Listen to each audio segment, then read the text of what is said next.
share a synopsis of some of her achievements.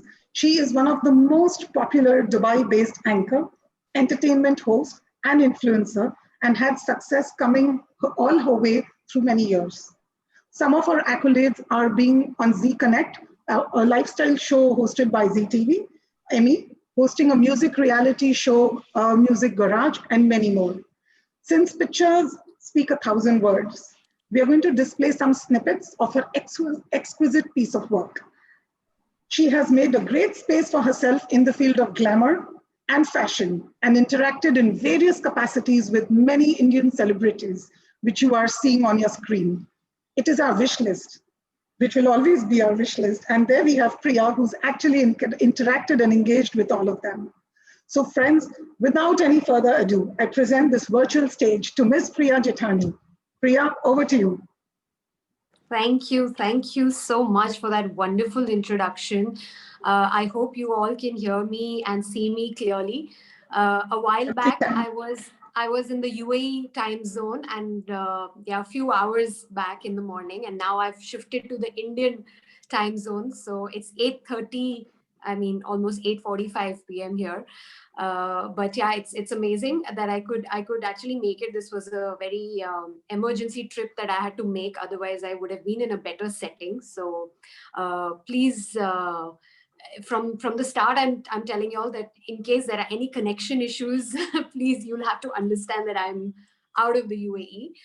And thank you so much, Saloni, for that amazing introduction, as I said, and I'm very glad, very, very excited to be part of Empowerment Talks in its 147th episode, which is very close to your next milestone. The 150th is coming up very soon. So congratulations to you guys. You've been doing amazingly well with having so many episodes over the past so many days, and it's something great that you all have achieved in these COVID times and lockdown times that we are in. And well, being a presenter and being a host myself, it's very different for me to be on the other side today and do more of the talking. Usually I just throw questions at people and they're the ones talking and I can just relax. But this time, yeah, it's come on to me, but I couldn't be happier to be doing this inspirational talk. I mean, let's hope it's an inspirational one. So as Saloni mentioned, I am a TV presenter. Yes, I am an MC, I'm an influencer, I've been a model, I'm an actor, multiple things that I've done over the past few years, not many, many years. It's not something I started out with.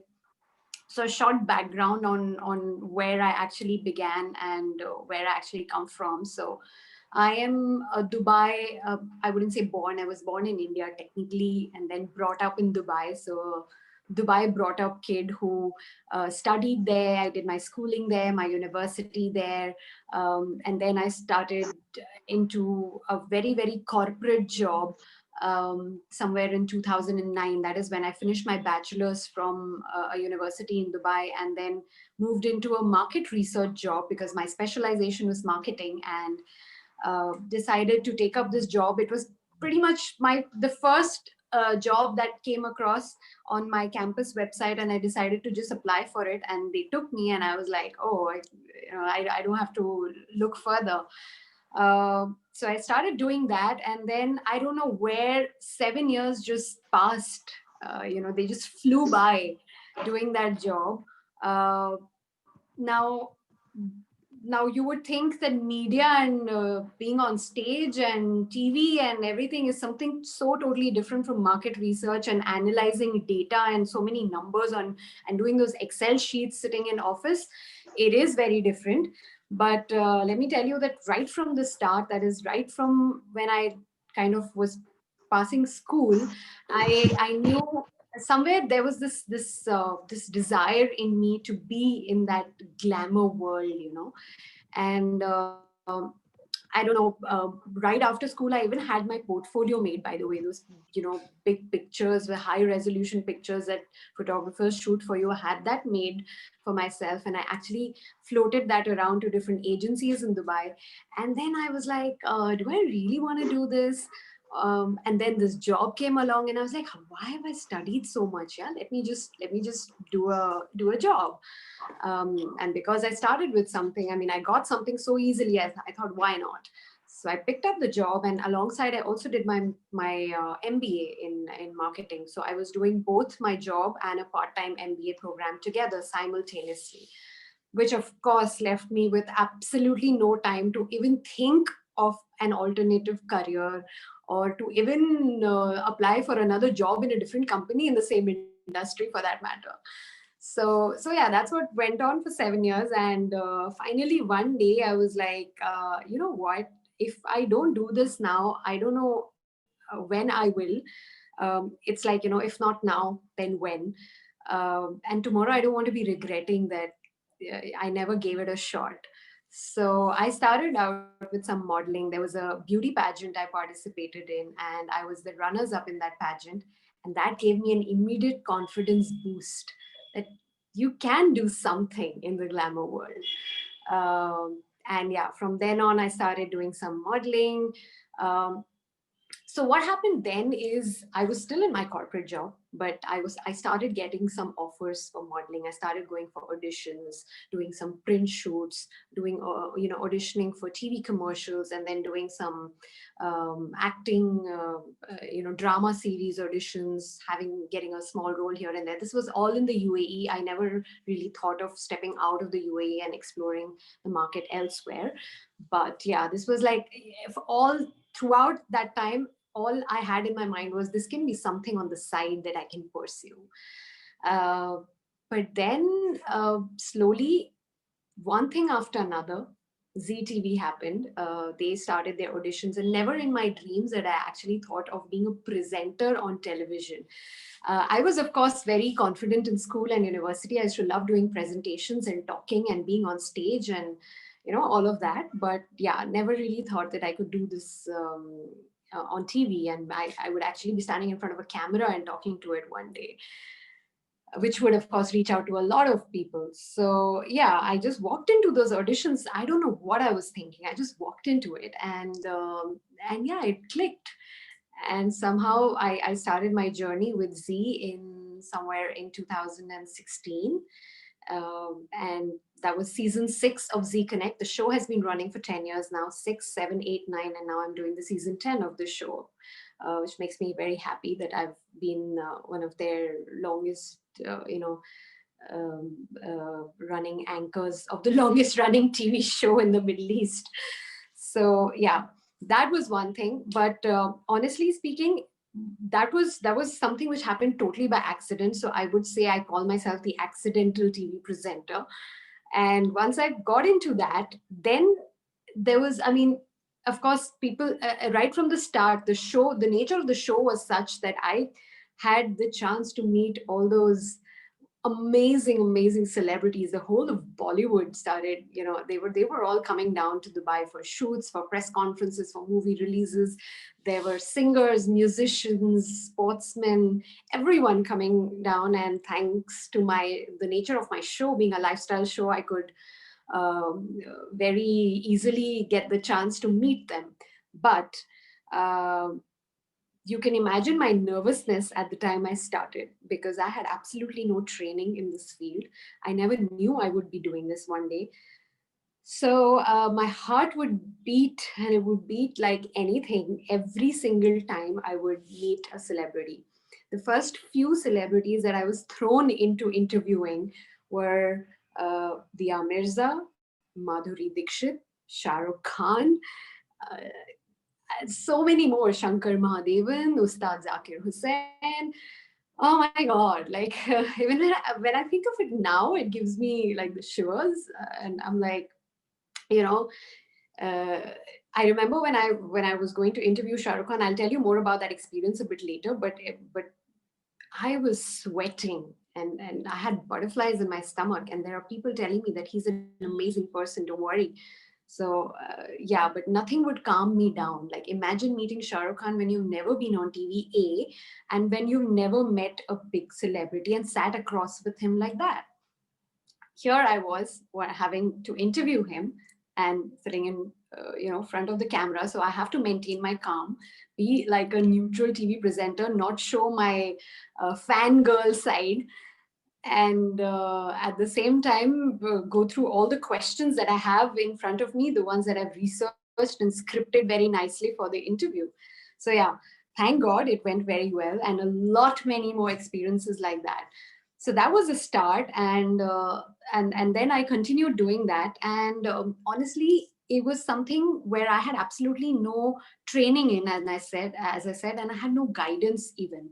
So a lot of times we think that TV just happens for people, or acting just happens for people, and things look so glamorous and lovely in front of the camera, but behind it there is a lot of hard work, a lot of effort, a lot of things that go wrong which may not appear so on the outside.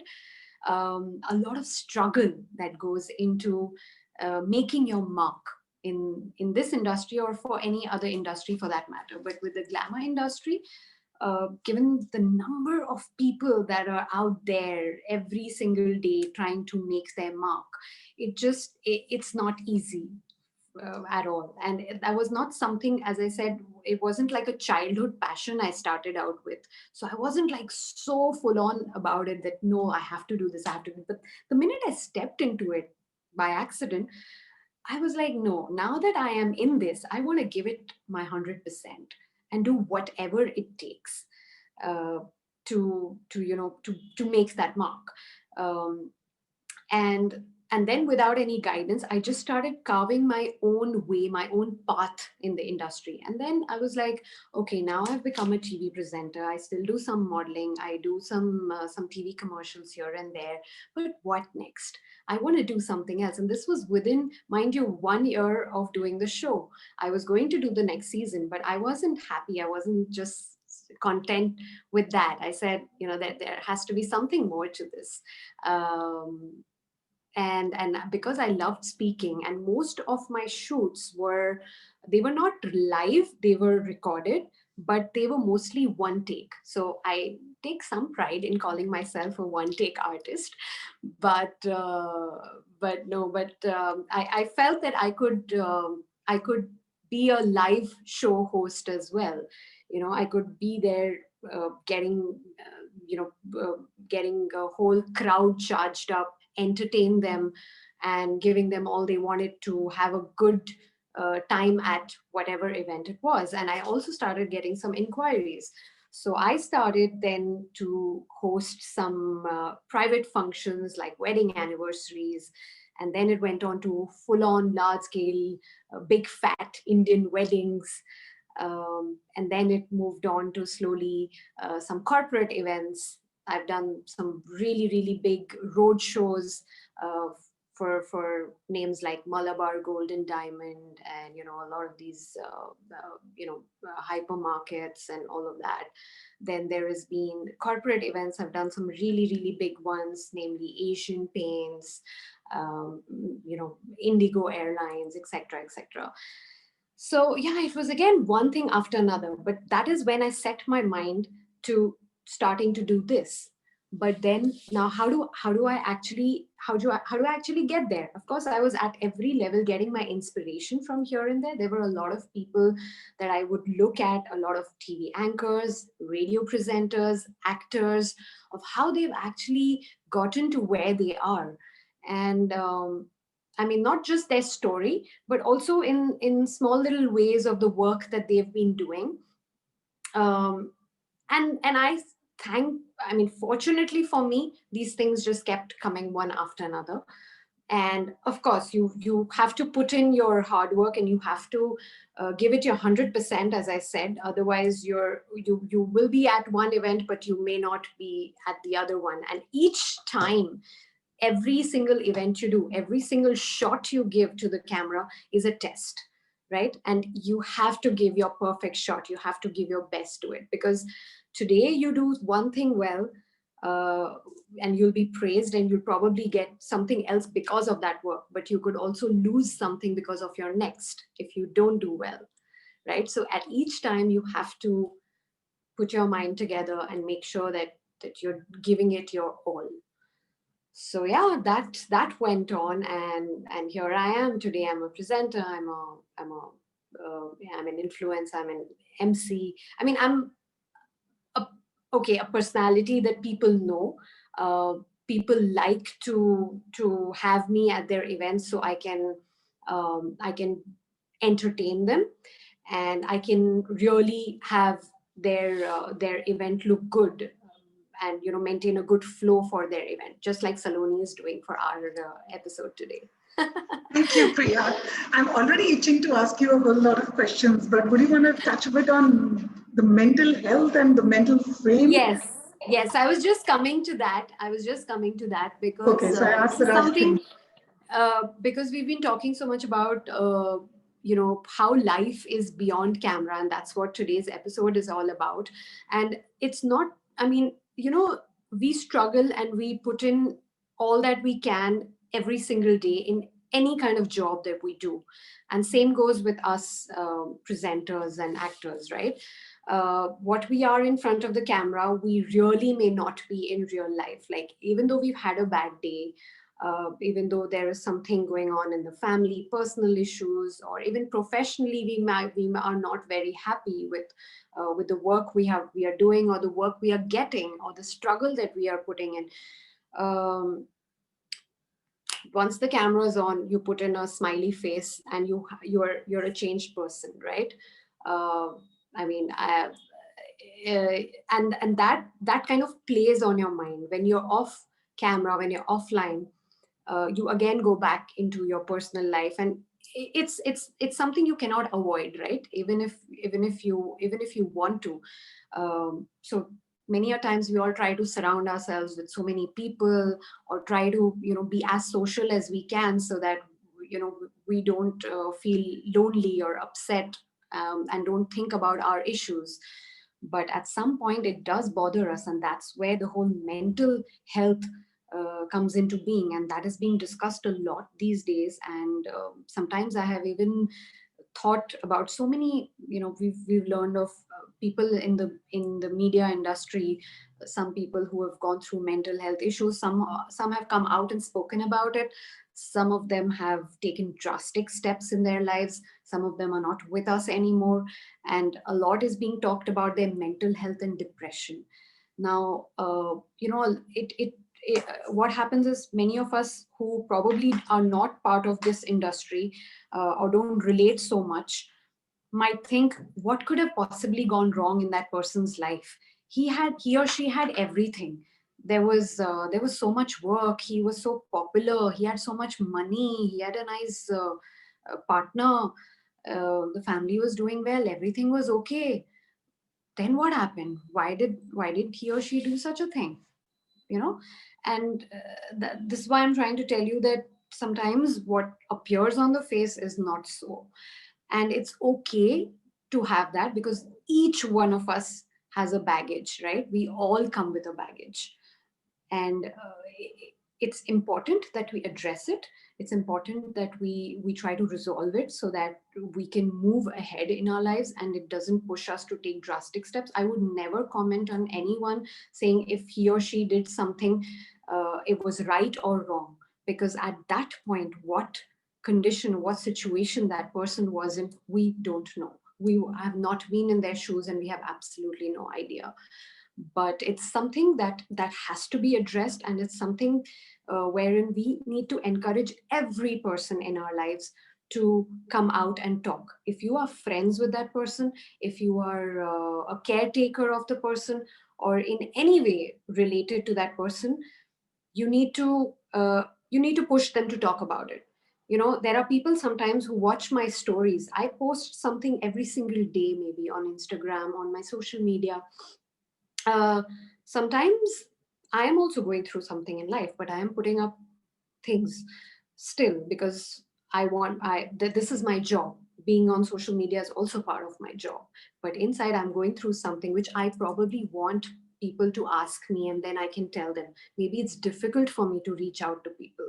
So we kind of ignore this a lot of times, and I think that's what we should avoid. That's about mental health. And I think I've spoken a lot. I'm going to hand it over to Saloni now because she has a lot of questions for me. So over to you, Saloni. Thank you so much, Priya. That was genuinely wonderful. And what I loved about whatever you said was it was very natural. You just went with the flow and you were super honest with us. So thanks for your uptake on life, just not just off camera, but on it as well. It's always nice to have a sneak peek into that world, right, guys?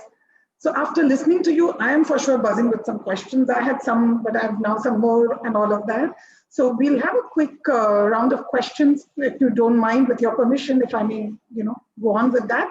And maybe we'll spend few 2 to 3 minutes on each of them, so we see if we have an opportunity to cover as many as possible, if that's fine. So your questions and your answers are going to actually help us strip some facts from fiction because we have a lot of preconceived notions for this industry. So you're going to help us actually get facts right for ourselves. Yeah. So, okay. So just to start with, a lot of us, including me, we have a very standard 9 to 6 predictable job on most days. And we still struggle with a work-life balance, right? And so in an industry like yours, where it is a done deal not to be working around the clock, how do you cope with being married, in-laws, husband, and that dynamic of your life? Well, thankfully for me, I'm not married yet. So I that thought you is were, sorry. so that is for now not an issue at all. But I do know of a lot of people. In fact, you know what? Be it my industry or any other industry for that matter, especially with women, I really, really respect and Yeah, like hats off to women who multitask, who manage yeah, their 9 to 6 jobs, who manage their families, their kids, their husbands, their in-laws, and exactly. apart from that, some of them even manage to follow a passion, and they Yeah, do all of it so well. You yeah. know, um, As with if you have our parents, industry. with your parents, how do you manage to balance it even with parents? Well, I have been living by myself for a very long time now in Dubai. Okay, My parents had moved back to India, so okay. and this career of mine actually changed right after they moved, like a while after they moved. So they Ah, okay. were, they Relatively for okay. them it was like watching my shows on YouTube and watching my pictures every day. Well, like, it was like them sending me messages, the proud feeling that they would have. That meant everything to me. Now, Yes, yes, beyond that, absolutely. nobody But ever yeah, had a problem with me working at whatever hours I would. So yes, you're right, we don't have a 9 to 6, we don't have a fixed timing, we don't have a schedule, we don't even sometimes have weekends. exactly. um, so it becomes really, really difficult to manage your personal life. And Yeah. one thing I try to do in this is that try to have fun at work, which I really, really do because I love my work. So I could be Mhm. working 365 days a year and not complain, except when I really, really want to travel and plan a trip and I can't because I have some shoots and something that comes up. Yeah, That becomes a little bit of an annoying scene. But true.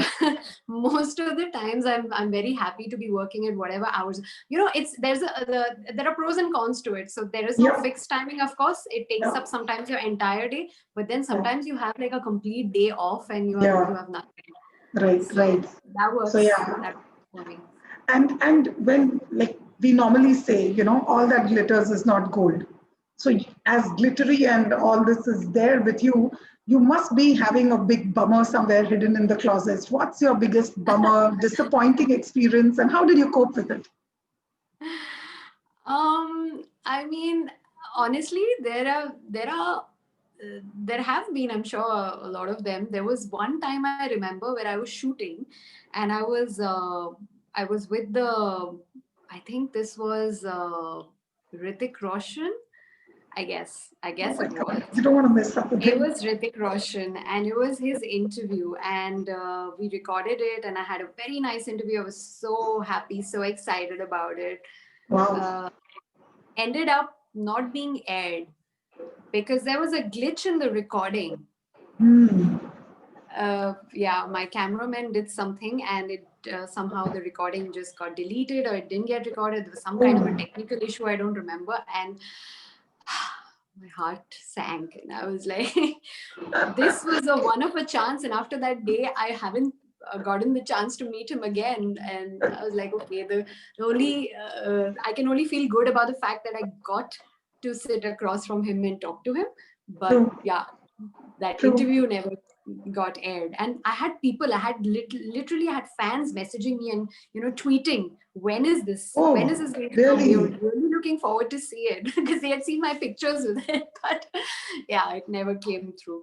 So yeah, that has happened a few times. And of course, if you want to catch my bloopers of the show, Yeah. as much as I say that I'm a one take artist and all, if you really uh, watch my, I think, season 7 and 8 episodes on YouTube of Z Connect, in the end, my producers decided to put bloopers just to show people that this girl is really not what she seems to be on camera. So look out for that, and you will Oh know my how God. many errors and mistakes and bloopers and everything I have made. Okay, let me tease you a little bit. Ritik and I were in college, and he was my senior, so I saw him probably more than you did. Oh my God. That was at his peak, in his teens and all. Wow. Yeah. Can't be Okay, better than so that. coming back to you, it's your show. So for most of us, actually, when we see paparazzi, we feel like, wow, just imagine stepping out and the cameras go. But probably for you and for people on that side of the fence, it's not a wow. It's like, how? How do you guys keep track of me at all times and see me in all my messed up states, taking my pictures and flashing them everywhere? How does it feel being there with all that paparazzi? It's very overwhelming all the time, and I honestly I love every bit of it, but I would like to connect that with a blooper, with something that has happened with me, Okay. and I'm just being outright honest here about things that have happened, and sometimes they go unnoticed. But I was in this very high profile event in an awards show, and there was one celebrity after another walking in on the red carpet, and I was interviewing them. And suddenly there is I dressed up and everything, and I was standing there, and I had a wardrobe malfunction in my Oh, dress. Yeah, so yeah, there was a wardrobe malfunction, and I did whatever I could to hide that. Nobody saw it, nobody noticed it. It didn't even show up on camera, thankfully. I just thank quietly God. went up to my cameraman and I told him that, listen, you gotta hide this. Please don't show.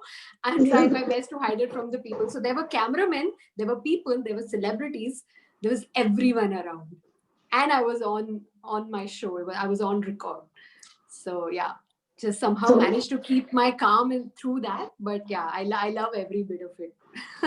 it never gets on to you. They've never caught you really off guard at the airport. Airport is still okay when you're just stepping out of the salon um, or stepping into the salon, even worse. yeah, in fact, sometimes it so happens that I'm like going down for a walk and I'm in my super casuals. Mind you, I don't, Yeah, because I put makeup and dress up so much on a regular basis, on almost a daily basis. When I'm going out casually, I don't want to do anything. correct. Sometimes I'm not Yes, wearing even matching clothes. yes. My slippers are something else. My hair is in something else, tied up in a bun and clipped like that. And yeah, I just walk out, and then I've seen people passing by me and saying, ZTV, ZTV. How sweet, how cute. That is really cute. But then I'm like trying to hide my face somewhere, that I'm really different from that glamorous person you've seen on screen. But yeah, these things happen. But I've kind of like, I mean, I've embraced it. I don't mind it now so much. I'm okay with the way I am. It's fine. Nice, People nice. need to see the real me also sometimes, right? True, true. We've In fact, seen I've had a some. comment from someone who's once said that, are you always decked up like this? And I'm like, oh, she hasn't seen the real me. Yeah, because we've seen some clips of some actors taking great offense to it. So, it's an interesting perspective to get. The next thing I would love to share with you, which is also a bit alluding towards my own personal emotions at one stage in life, when I was considering various career paths, and back then there were not as many options and opportunities galore as there are today. There were This was also one option, this whole glitz and glam. I'm sure it's crossed all our minds at some point. And there were two real reasons which deterred me from going in that direction. The very first one, the white elephant in the glamorous room, the casting couch. Ouch. Hmm. On that one. Could you help us understand, is this right? Is this wrong? Do we people kind of magnify it more than it needs to be magnified? What is the honesty on it? Well, honestly, when I mentioned that right after school, when I tried to pursue this career, and then I kind of took a step back and went into a corporate job and everything, this was one of the fears.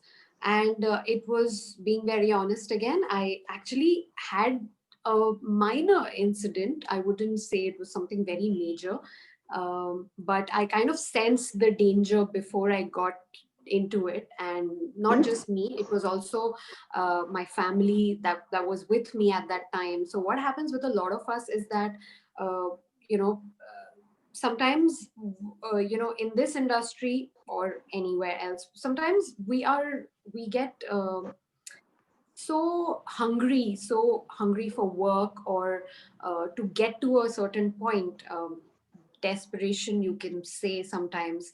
um, and which is not wrong, of course. You are really trying hard, and you want to really do anything to get somewhere. But that at that time, what happens is, certain times you don't see through certain situations, and you can't sense the danger in them. A lot of people try to take advantage of that, right? um, So you're and caught off that's guard most of the times when you're vulnerable. exactly, and you're at that vulnerable age and stage sometimes, Yeah, uh, in that phase where you're yeah, okay with, where you're like, where you don't know, where you just don't know what's happening, and yeah. you just don't realize. But thankfully for me, I have been in a very protected environment. I would say UAE is a place which has given me everything that I've done in this field, and even before that, even in my corporate life, it has been, touch wood for me, not a very you know uh, problematic ride, wherein I would remember any incidents that were so, that are not worth remembering now. So it's been all okay. But then I do know that, and that was one fear that my family also had when I wanted to Exactly. pursue the career. As I said, there was some, and that is something which has also stopped me till date. A lot of people have asked me, why don't you move, maybe shift your base to a place like maybe Bombay, where the whole Yeah. market is, the whole Hub. hub is. Totally. But something stops me. Because I just don't feel comfortable in moving my base from a place. I don't know, I've settled into my comfort zone or what. But because knowing that the level at which the work is, the level of competition, to the level of people who are hiring you there, I don't know if I will be able to really judge and sense what is right, what is wrong, before getting into it. So definitely this is true. It's not something magnified. It happens, it exists in the industry. But what you've just got to do is try to be as safe as you can. Try to not let the greed or desperation get the better of you, and just try to look for opportunities that are all safe and that are giving you genuine work. And always voice it out, which is why I think this, I mean, again, there were two sides of the Me Too campaign as well. But I think it was, in a way, a good thing, where a lot of people spoke up, a lot of people who were kind of not able to speak up before. Exactly. Yeah, So the whole recent hashtag Me Too, all of those yeah. kind of moments are really bringing this conversation to table very, very strongly of late. Yeah, yeah. But I guess your key take is that we, at all points, at weak moments, also have to really stay alert and be balanced, and kind of Exactly. go with our gut. We got to trust our gut. We got to, Yeah. Yeah, you know, rely on your instincts, and if you sense something, then don't be afraid to voice it out to your family, to your friends, to anybody in the professional, right, in the professional circle that you know. right. Let them know, and don't be afraid that this is not going to give you any more work further. The industry is huge, there is plenty of work, and if you are talented, then you will get there. no matter what. Nice. I think if we have people in the audience now or even later on YouTube listening to this, it would be encouraging to a good bunch of people who are pretty apprehensive because of this aspect. So thanks for your encouragement and guidance. There is another point actually which you deterred me. One was this, and the second one was, the entire shelf life of this profession. Is it as good as your youth? Is it, firstly, is it as good as your youth, or do you have opportunities even as you move ahead in age? So that's one little portion of this question. How do you think it's connected to age? Look, it's always, I'm a fan of people who know what their passion is from a very, very, very early age. I've met singers, I've met sportsmen, who know from the age of 3, 6, 8, they know what they want to do and they've been pursuing it from then. And, Kudos to sometimes I them. feel, I wish I had done that. I wish I knew at that age what I really wanted to do, but I didn't. But that regret is not really so much, because especially from my own experience, my personal experience is such that I have begun my career in being in front of the camera and being on stage much later than usually people do. Right. They want to probably begin in their early 20s or even teens for that matter, and then that their career just goes on for really, really long. But I started it after I started quite late, like early 30s is when I started it, and then initially I would feel that, oh, I would have a very short shelf life now. How long will I do in front of the camera? How long will I do this? Honestly, I even know of people who've started their career after 40, and they've done some substantial work in terms of acting much later in life, and people know them. A lot of people from Hollywood and Bollywood. With me, I would say, of course, it sometimes does bother me, because you're not going to be relevant always. You're not going to be your glamorous self always. There will be newer people who will come in. There'll be more fresh faces that will take over, more younger crowd that will take over. So you've got to be prepared for that. And you can't just say that you're going to be there all along. What happens is then your roles shift, right? If you are at your peak at a certain time, you may not be at the same peak throughout your life, throughout your career life. When it actually starts dropping, then what is it that you can do alternatively, right? Amitabh Bachchan was in his different roles when he was doing his movies like Sharabi and whatever. Then he moved into a different phase, and today he's in a very different phase. He's still a mainstream actor, but he's in a very different kind of a role. So that is something we need to explore from a TV presenter's point of view. I would say that if I am looking to do something else, like maybe a plan B for me if I want to fall back on tomorrow, I've started thinking on the lines of maybe doing production work, maybe doing the back end work, because I have learned so much about the back end being on the front end. That is something I could look into events, because I have been largely a part of so many events that so many people come to me to put together their event for all the different aspects of an event, which I now know because I've been there.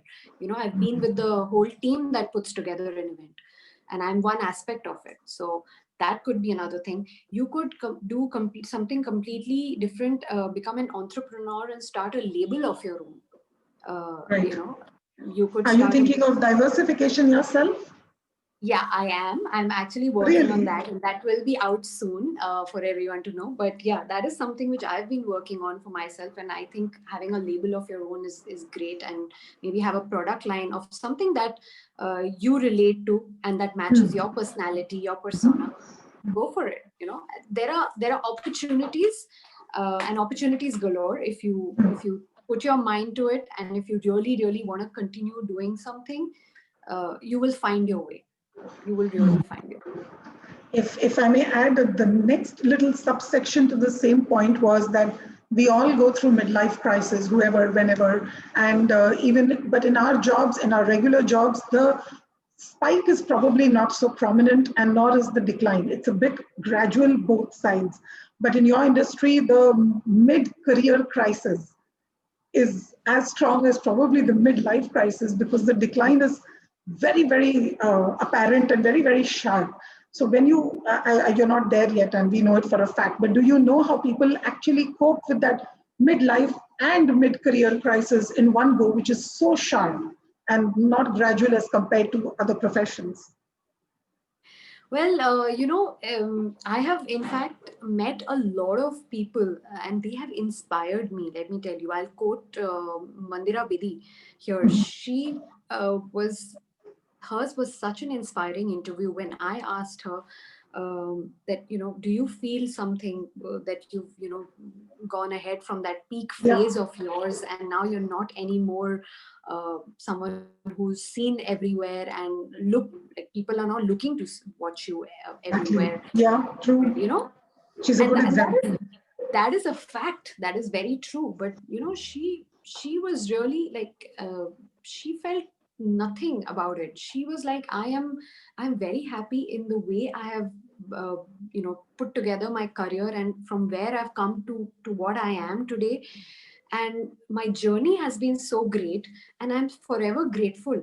I've met Kalpana Iyer ji very recently.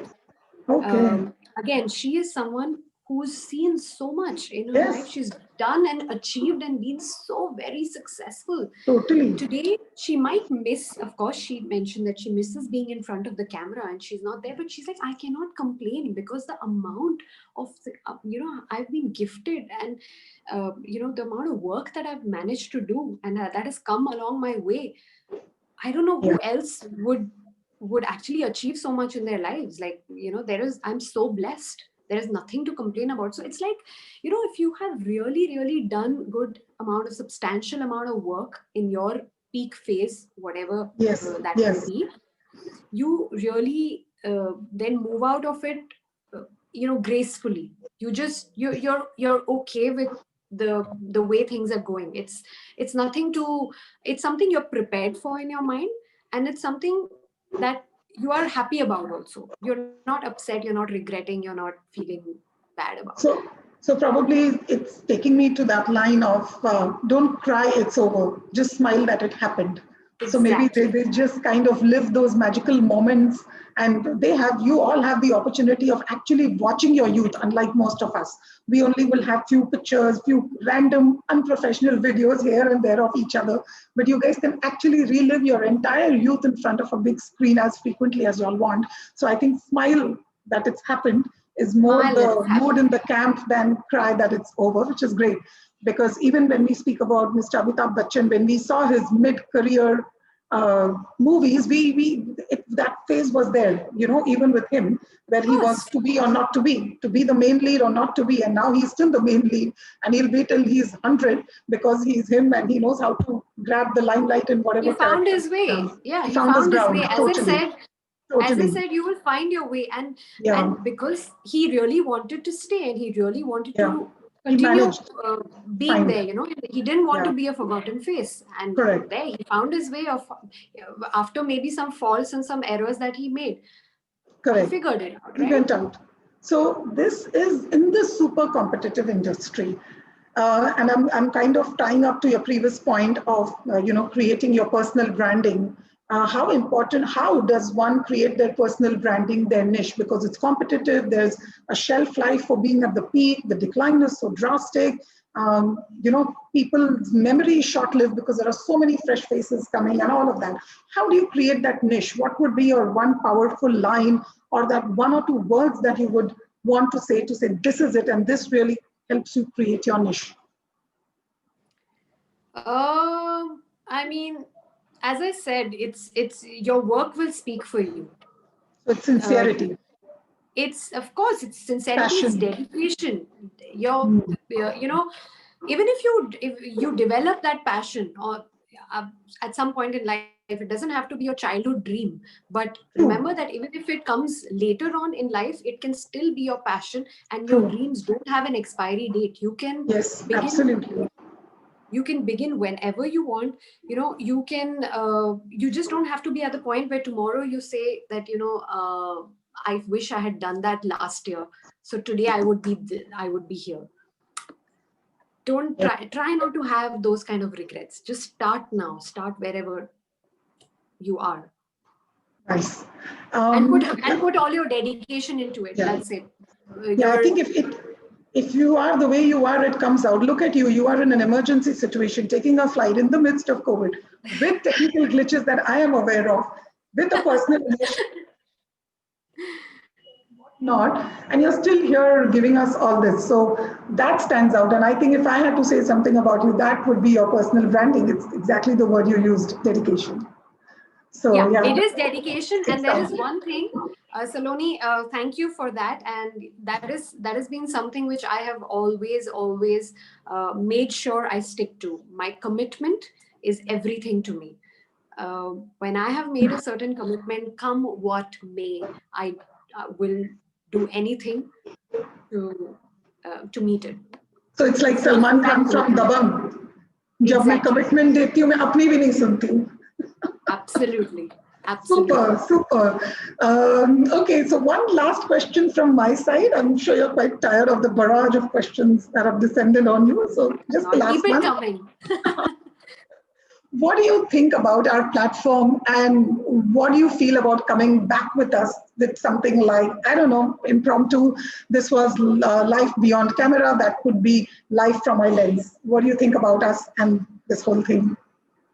I think it's a great platform. It's something so superb, as I mentioned even in the start when Santosh was giving the intro, that you guys have, when you all actually approached me, I didn't know how long this has been going on, for how old this is, and you're already almost 150 episodes into this. There is so much learning that you can get from bringing on speakers here. Like, I don't know how much of learning I've been able to provide today, but for me, tremendously. I've seen some of your other videos, and really like the kind of insights that you can get, the kind of inspiration you can get from people, from these conversations. And this is just like sitting at the comfort of your home, and it's on your fingertips. Join a link and here it is. There, totally. So I'm so glad. And how do you feel about coming back? Full, anytime you want. Awesome. Let me know. That really is encouraging. Thank you so much. Thank you so much, Priya. And on that note, I would sincerely like to thank our YouTube audience on behalf of Priya, Yash Rawat, the eTalks team. There are many in the background who put this together, and this host and those, Saloni. Please do subscribe to our YouTube channel and watch this space for more. On that note, our Zoom friends can still continue to be online for the next maybe 5 to